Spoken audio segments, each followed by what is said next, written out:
Bismillahirrahmanirrahim. Assalamualaikum warahmatullahi wabarakatuh. Kembali lagi di channel Pena Pencari Hikmah.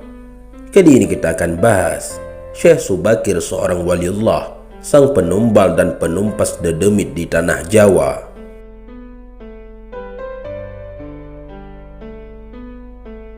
Jangan lupa sukai video ini, komen, dan berlangganan, serta bagikan video ini agar bermanfaat bagi semua. Di Indonesia, banyak sekali ulama yang populer mendakwahkan agama Islam selain Wali Songo. Salah satu ulama yang populer khususnya di masyarakat Muslim Jawa Tengah adalah Syekh Subakir. Ia merupakan ulama besar di Nusantara sebelum hadirnya Wali Songo. Konon kewalian Syekh Subakir diyakini masyarakat luas lantaran memiliki kekuatan luar biasa dalam mengusir lelembut yang ada di tanah Jawa. Perkembangan agama Islam yang pesat di Pulau Jawa tak lepas dari jasa besar dari para wali songo yang menjadi penyebarnya. Meski masing-masing dari para figur para wali tersebut dikenal luas oleh generasi di era modern, ada sebuah nama yang mungkin jarang terdengar, namun memiliki jasa besar bagi proses penyebaran agama Islam di Pulau Jawa. Sosok tersebut adalah Syekh Subakir, ulama asal Persia yang merupakan generasi wali songo pertama dalam upaya penyebaran Islam di tanah Jawa. Diutus oleh khalifah dari Kesultanan Turki Utsmaniyah, Sultan Muhammad. Syekh Subakir juga dikenal lantaran keberhasilannya menaklukkan bangsa jin di Pulau Jawa. Seperti apa kisahnya? Diutus untuk menangani perkara yang berkaitan dengan urusan gaib di Pulau Jawa. Sebagai ulama besar, Syekh Subakir secara khusus diutus oleh Sultan Muhammad dari Kekhalifahan Utsmani di Istanbul, Turki. Tak sendiri, ia bersama 8 orang lainnya yang merupakan rombongan wali songo periode pertama yang berangkat ke Pulau Jawa. Masing-masing dari utusan tersebut memiliki keahlian tertentu. Khusus untuk Syekh Subakir, dirinya mempunyai keahlian di bidang ilmu spiritual dan spesialis menetralisir daerah angker yang dihuni oleh jin jahat. Saat tiba di tanah Jawa, Syekh Subakir mendapati bahwa masyarakat pulau tersebut rupa-rupanya masih memegang teguh kepercayaan lama yang bercampur dengan hal-hal mistis. Syekh Subakir mengetahui bahwa keberadaan para jin kafir di sanalah yang menjadi penyebab agama Islam sulit berkembang karena kerap dihalang-halangi. Untuk mengatasi masalah spiritual ini, ia membawa batu bertuah dari tanah Arab yang telah dirajah. Kemudian batu yang dikenal dengan nama Aji Kalacakra inilah yang digunakan Syekh Subakir untuk menetralisir kekuatan negatif dari bangsa jin di sana agar menghilang. Karena memancarkan hawa yang sangat panas selama 3 hari 3 malam, banyak dari para bangsa jin yang tak kuat hingga memutuskan untuk menyingkir ke lautan. Menurut sumber dan cerita yang berkembang, Syekh Subakir membawa batu hitam yang dipasang di Sentero Nusantara sebagai benda yang diyakini memiliki kekuatan magis positif.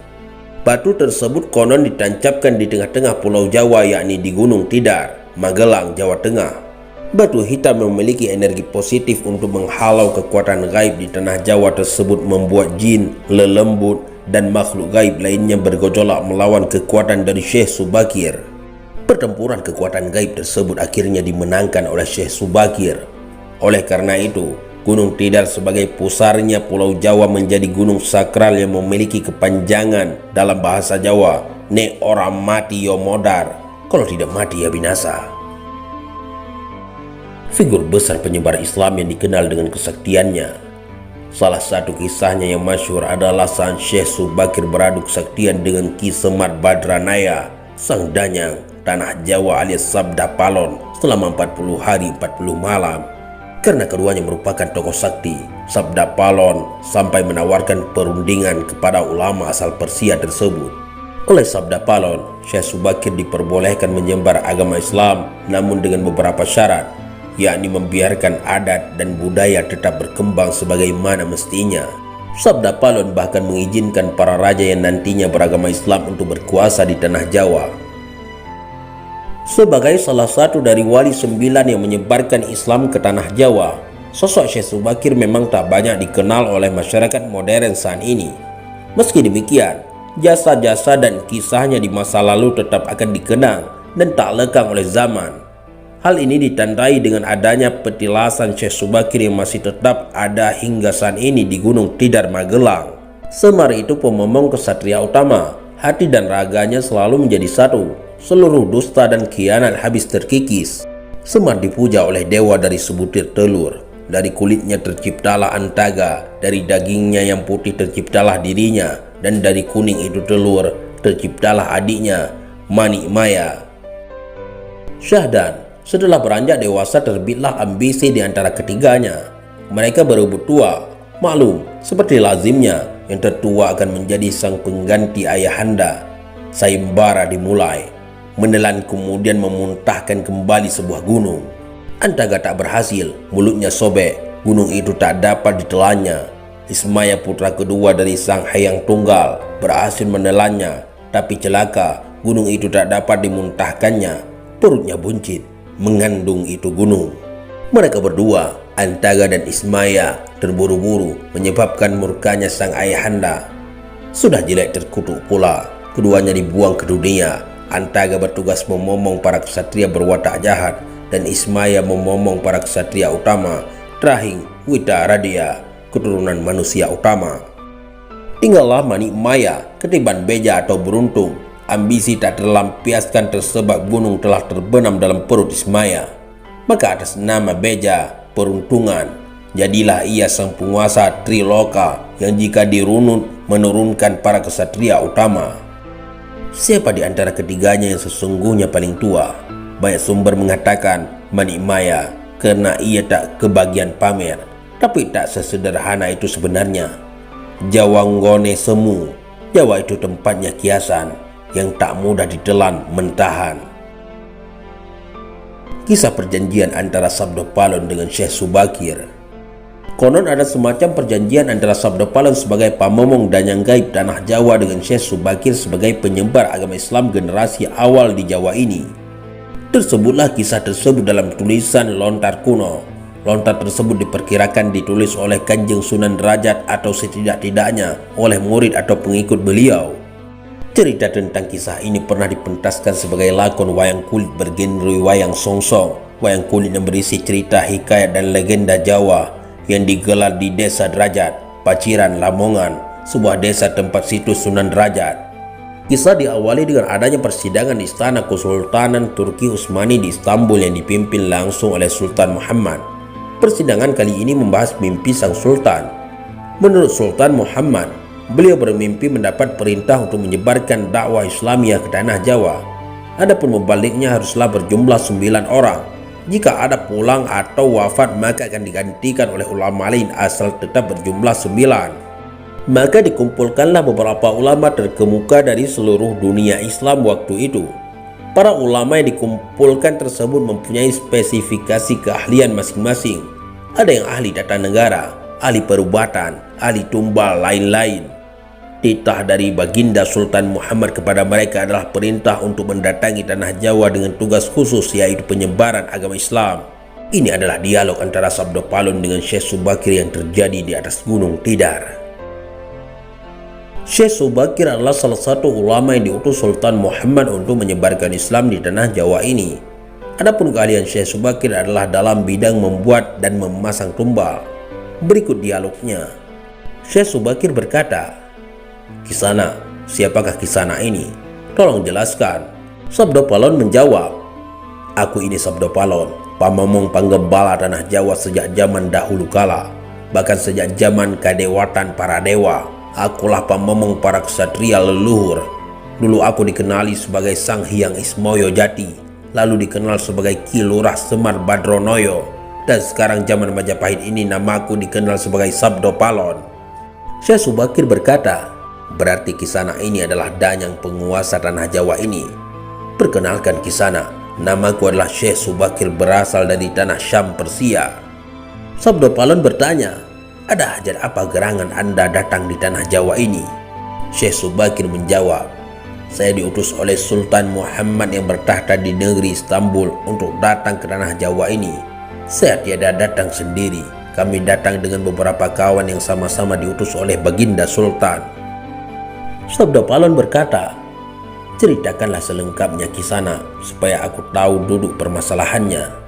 Syekh Subakir menjawab, baiklah. Pada suatu malam Baginda Sultan Muhammad bermimpi menerima wisik atau ilham. Wisik dari Hyang Akarya Jagat, Gusti Allah Zat yang Maha Suci lagi Maha Luhur, diperintahkan untuk mengutus beberapa orang alim ke tanah Jawa ini. Yang dimaksud orang alim ini adalah sebangsa pendeta, brahmana, dan resi di tanah Hindu. Pada bahasa kami disebut ulama. Sabda Palon bertanya, jadi Jengadiko ini termasuk ulama itu tadi? Syekh Subakir menjawab, ya, saya salah satu dari utusan dikirim Baginda Sultan. Adapun tujuan kami dikirim kemari adalah untuk menyebarkan wewara suci atau ajaran suci, amedar agama suci, yaitu Islam. Sabda Palon bertanya, bukankah Kisana tahu bahwa di tanah Jawa ini sudah ada agama yang berkembang yaitu Hindu dan Buddha yang berasal dari tanah Hindu? Buat apa lagi Kisana menambah dengan agama yang baru lagi? Syekh Subakir menjawab, biarkan kawula dasih atau rakyat yang memilih keyakinan sendiri. Bukankah Kisana sendiri sebagai dayangnya tanah Jawa lebih paham bahwa sebelum agama Hindu dan Buddha masuk ke Jawa ini, di sini pun sudah ada kapitayan atau kepercayaan. Kapitayan atau ajaran asli tanah Jawa yang berupa ajaran Budi. Sabda Palon menjawab, ya, rupanya Kisana sudah menyelidiki kawula Jawa di sini. Memang di sini sejak zaman sebelum ada agama Hindu dan Buddha sudah ada kapitayan asli. Kapitayan adalah kepercayaan yang hidup dan berkembang pada anak cucu di Nusantara ini. Syekh Subakir berkata lagi, jika berkenan, tolong ceritakan bagaimana kapitayan yang ada di tanah Jawa ini. Sabda Palon menjawab, secara ringkas kepercayaan Jawa begini. Manusia Jawa sejak dari zaman para leluhur dahulu kala meyakini ada Sang Maha Kuasa yang bersifat dan keno kinoyo ngopo. Tidak bisa digambarkan bagaimana keadaannya. Ialah pencipta segala-galanya, Bawono Agung dan Bawono Alim, jagat besar dan jagat kecil, alam semesta dan alam manusia. Wong Jawa meyakini bahwa Ia yang Maha Kuasa ini dekat, juga dekat dengan manusia. Ia juga diyakini berperilaku sangat welas asih. Ia juga diyakini meliputi segala sesuatu yang ada. Karena itu masyarakat Jawa sangat menghormati alam sekelilingnya, karena bagi mereka semuanya mempunyai sukma. Sukma ini adalah sebagai wakil dari Dia yang Maha Kuasa itu. Jika masyarakat Jawa melakukan pemujaan kepada Sang Pencipta, mereka lambangkan dengan tempat yang suwung. Suwung itu kosong, namun sejatinya bukan kosong, namun berisi Sang Maha Ada. Karena itu, tempat pemujaan orang Jawa disebut Sanggar Pamujan. Di salah satu bagiannya dibuatlah sentong kosong, tempat atau kamar kosong untuk arah pemujaan. Karena diyakini bahwa di mana ada tempat suwung di situ ada yang Maha Berkuasa. Syekh Subakir berkata, nah, itulah juga yang menjadi ajaran agama yang kami bawa, untuk memberi agemen atau pegangan atau pakaian yang menegaskan itu semua.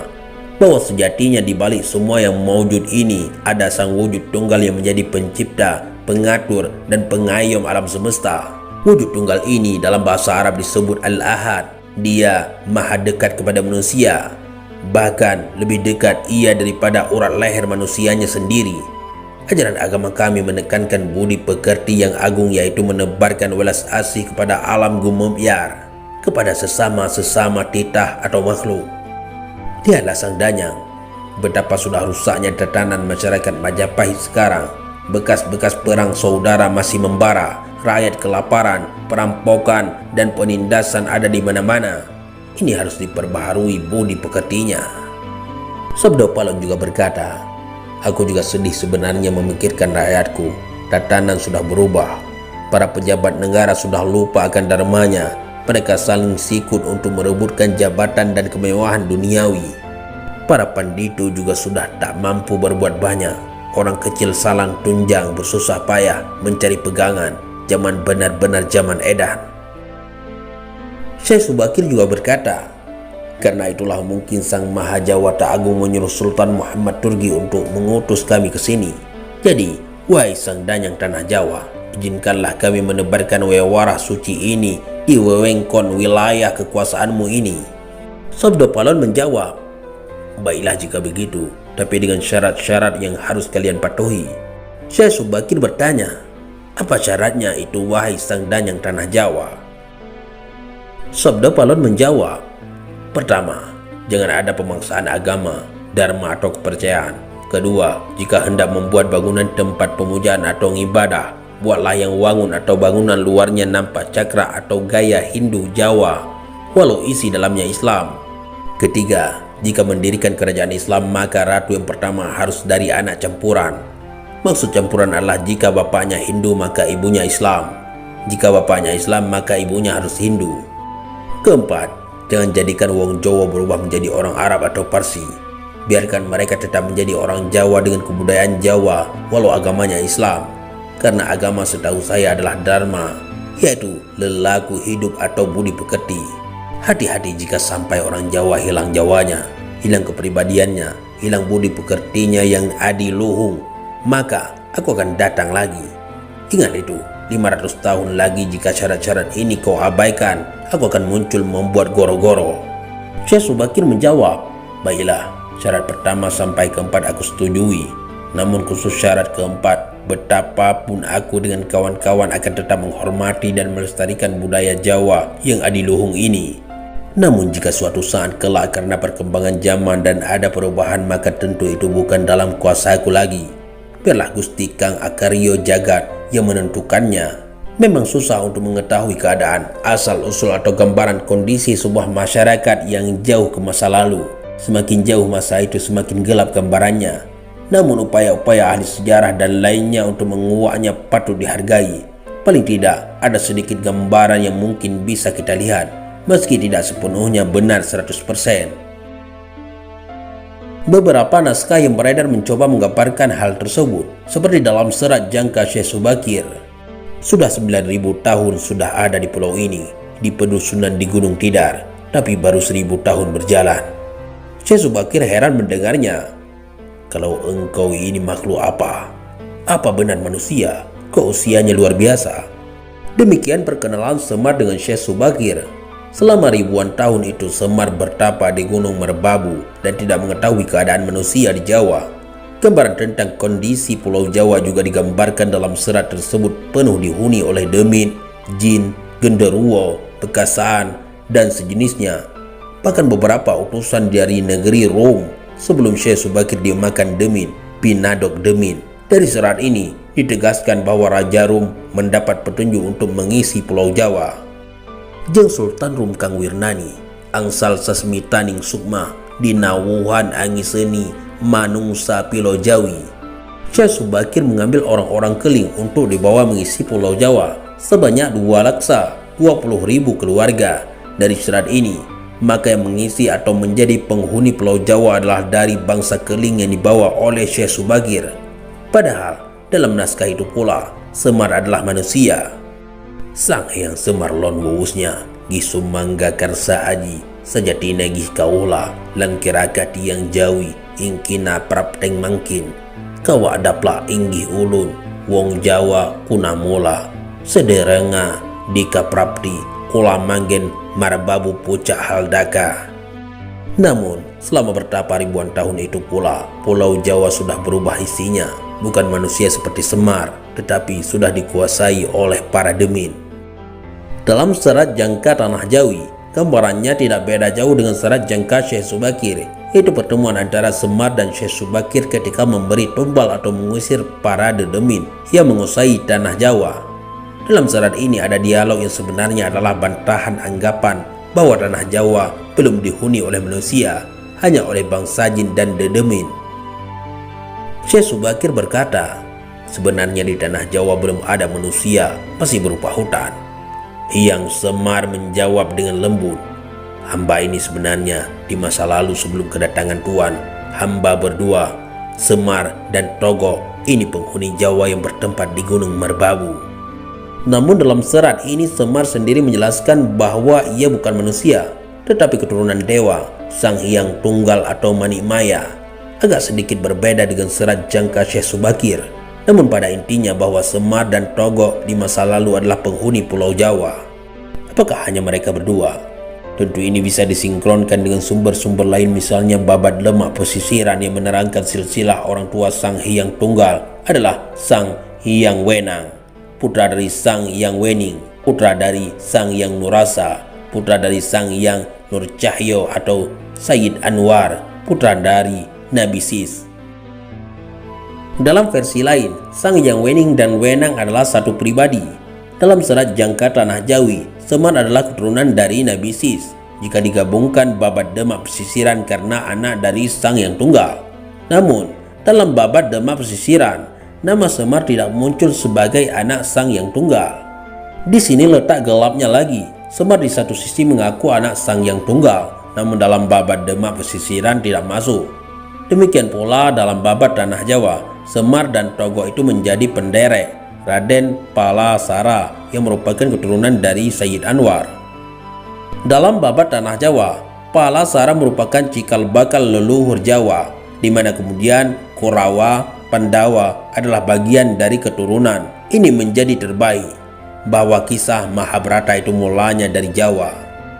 Dalam serat Babat Demak Pesisiran, Nabi Ibrahim itu berbeda dengan Batara Brahma. Nabi Ibrahim berada pada garis silsilah Sayyid Anwas atau saudara Sayyid Anwar. Batara Brahma adalah keturunan dari Sayyid Anwar.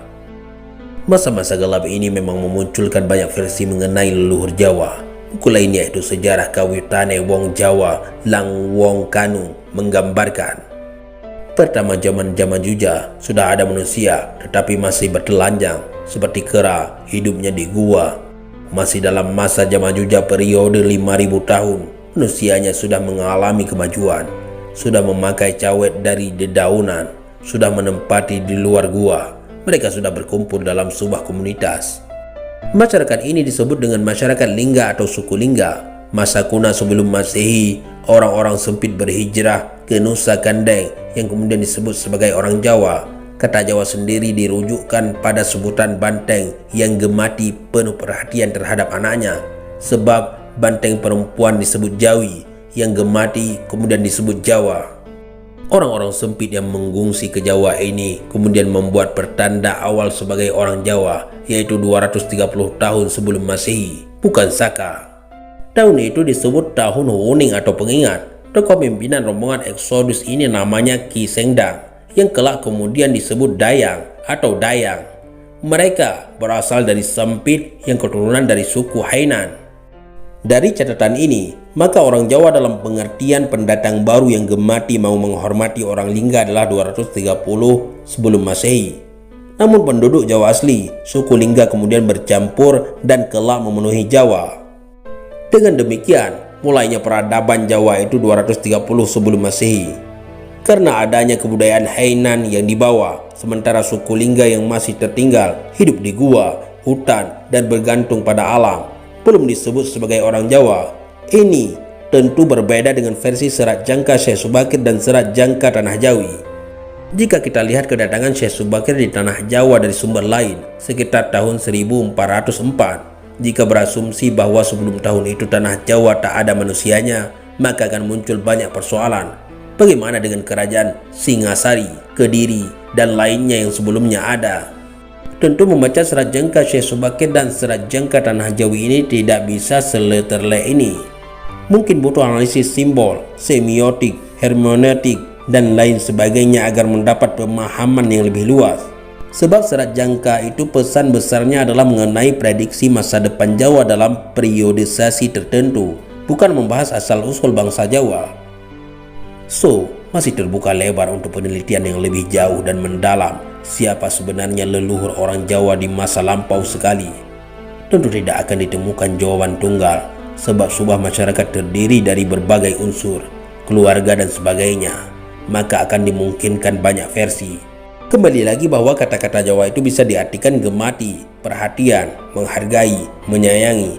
Jadi siapapun mereka bisa melakukan itu semua di Pulau Jawa ini akan menjadi leluhur Jawa, entah dia dari belahan dunia manapun.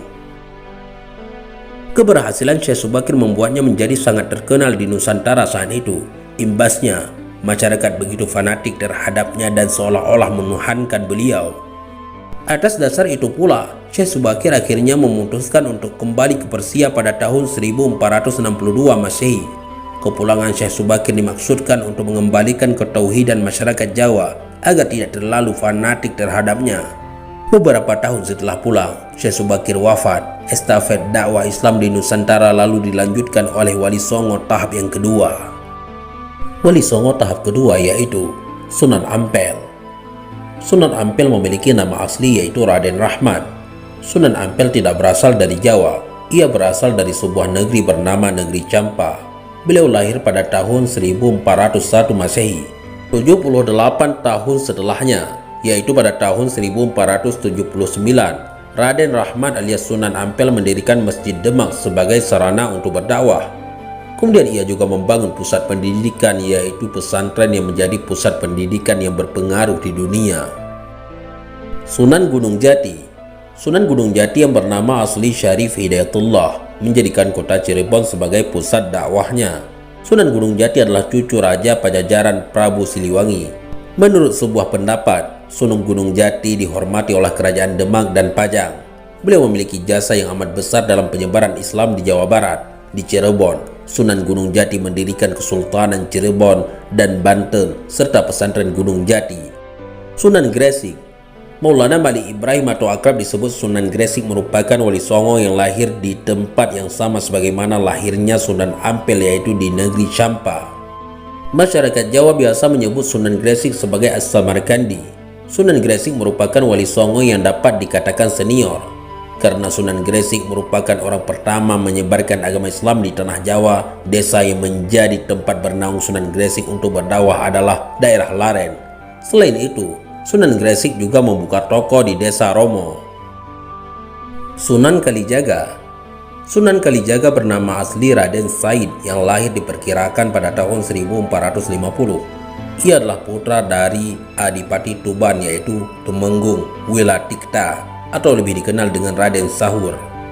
Sunan Kalijaga adalah sunan yang paling merakyat tatkala menyebarkan agama Islam pada masyarakat Jawa. Sunan Bonang adalah guru dari Sunan Kalijaga. Pendekatan yang digunakan Sunan Kalijaga dalam mensyiarkan agama Islam adalah melalui kesenian dan kebudayaan. Beberapa kesenian yang menjadi warisan Sunan Kalijaga adalah wayang, seni ukir, seni tulis, dan gamelan. Mungkin kamu juga tidak asing dengan lagu Lir Ilir dan Gundul Pacul. Kedua lagu tersebut juga merupakan warisan Sunan Kalijaga. Dengan metode tersebut, beliau bisa menarik hati masyarakat. Sunan Kudus. Sunan Kudus memiliki nama asli yaitu Jafar Shadiq. Ia merupakan anak dari Usman Haji yang merupakan seorang pendakwah di daerah Jipang, Panolan, Blora. Sunan Kudus memiliki keilmuan dalam agama Islam berupa ilmu fikih, usul fikih, tauhid, hadis, dan logika. Gending Mas Kumambang dan Mijil adalah sebuah cerita yang ia buat untuk kepentingan dakwah. Beliau wafat pada tahun 1550 Masehi dan dimakamkan di pemakaman Masjid Menara Kudus. Sunan Muria. Lereng Gunung Muria adalah tempat kelahiran dari wali songo yang satu ini. Kata Muria pun diambil dari kata Gunung Muria yang terletak 18 km dari utara kota Kudus. Metode dakwah yang digunakan oleh Sunan Muria adalah penyebaran agama Islam dengan cara yang halus. Beliau amat senang berdakwah di tempat terpencil dan jauh dari ekosistem kota. Di tempat beliau berdakwah yaitu di sekitar Gunung Muria. Karena daerah tersebut merupakan pegunungan, maka Sunan Muria berinteraksi dengan masyarakat dengan mengajarkan cara bercocok tanam, berdagang, serta melaut. Sunan Derajat. Sunan Derajat merupakan salah satu anggota Wali Songo yang merupakan putra dari Sunan Ampel serta adik dari Sunan Bonang. Akrab disapa Raden Qasim. Beliau belajar agama Islam melalui ayahnya di pondok pesantren yang berlokasi di daerah Ampel. Sunan Derajat terkenal akan jiwa sosialnya yang tinggi.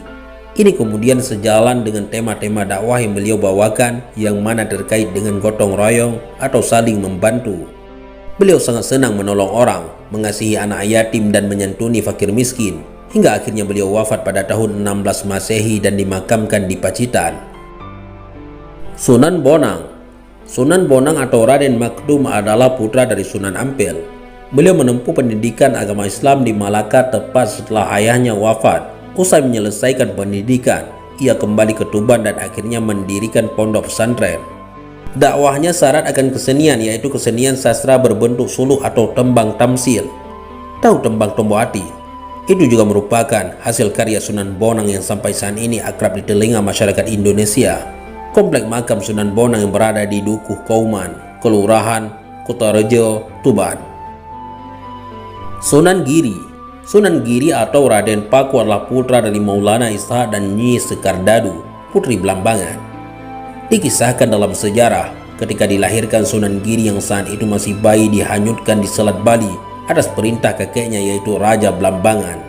Kemudian Sunan Giri yang masih bayi tersebut ditemukan oleh wanita dari Tuban bernama Nyi Ageng Pinate yang memiliki kapal saudagar.